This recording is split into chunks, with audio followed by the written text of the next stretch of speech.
After a decade or so working in Westminster, I've got to say to you, there is very little that happens in British politics these days that shocks me. But every now and then, something does happen, or someone says something that even after all this time is so unusual or so extreme that it does shock me. It happens rarely, but on certain days it does. And today, I'll tell you, was absolutely one of those days. Because today is the day when the deputy chairman of the governing party, the Conservative Party, felt it absolutely appropriate to tell a newspaper that in his view, if asylum seekers in this country, people seeking haven in our nation, don't like the accommodation being provided to them, then they should, and I'm not going to say the word in full for obvious reasons, but they should F off. That is the phrase that he used. And yes, despite all the rhetoric we've heard in recent months when it comes to asylum seekers, despite the state of the debate in our country when it comes to refugees, that was so extreme, so brazen, so blunt and crude and offensive that it shocked me nonetheless. And especially coming from a senior politician, the deputy chair of the Conservative Party. It shocked me because the truth is that even far-right politicians, even the leaders across the world of far-right political parties don't put it that crudely. Even Marine Le Pen or Donald Trump or the others of their ilk, I don't think would say it in those terms.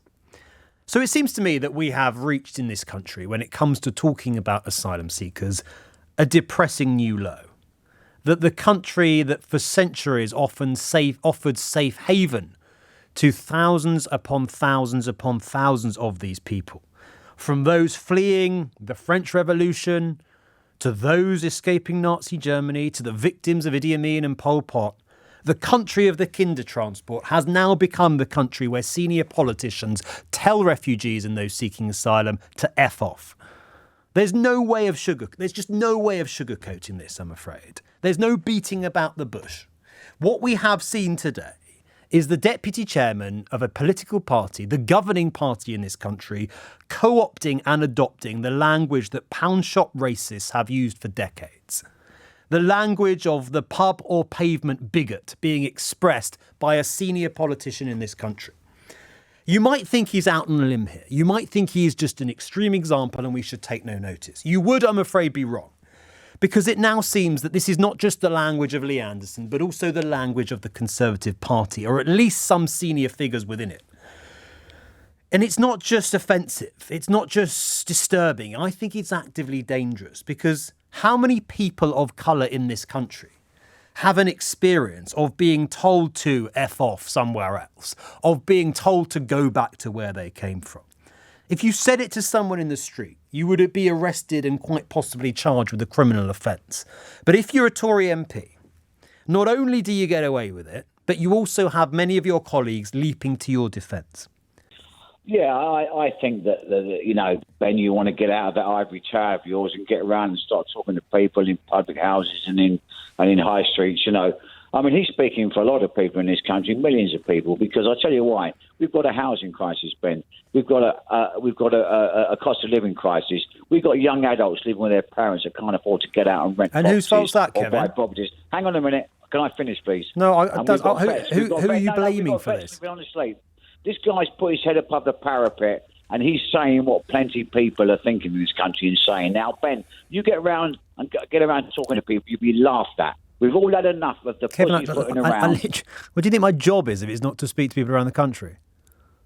Sorry? What do you think I do sitting here day after day if it's not speaking to people around the country? I don't think you do much at all, Ben. I think, how many viewers have you got? Do you think you speak for London, let alone this country? Kevin, how many listeners have you got? Kevin, who do you speak for?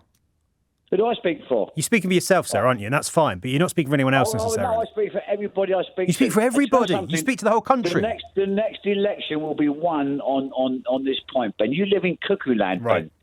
Let me go back to the point, Kevin. Let me go back to the point you were making. You say we've got a housing crisis. Who's more responsible for the fact we've got a housing crisis in your view? The bloke who's deputy chairman of the party that's been in power for 13 years, or some migrants on a barge in Dorset?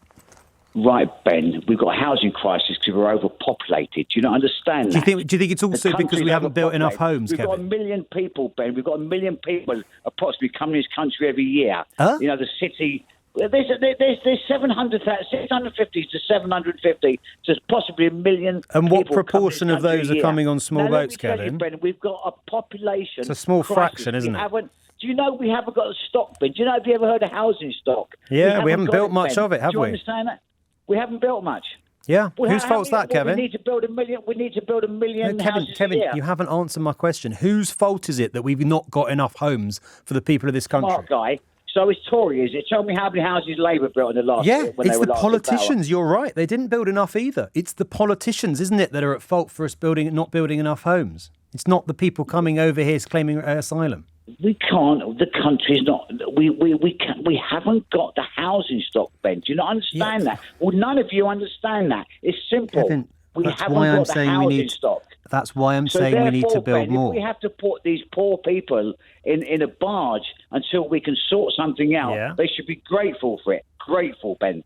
So Grateful however we treat them, they should just be grateful because they're here. Is that the point? What do you mean? However we treat them, No, they're getting health. Where do you draw the line, they're Kevin? Food. If they start being abused in the street, do we just say, oh, well, they should just be grateful they're here at all? No, I'm not talking about abuse in the street. I'm talking about they're getting health. They're getting food. They're getting accommodation. They're getting warmth.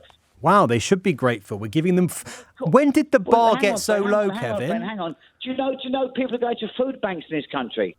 Kevin, come on, Ben. We've gone in less than a century from the country of the kinder transport to the country where we should be telling people they're grateful they're getting food. The kinder transport, Ben. The kinder transport was mainly a Jewish people. Kevin, I know what the kinder transport and I don't have a problem with any of that, Ben. That's good to know, Kevin. I've got to leave it there because we're out of time. But thank you for your call. That was Kevin in Oxford.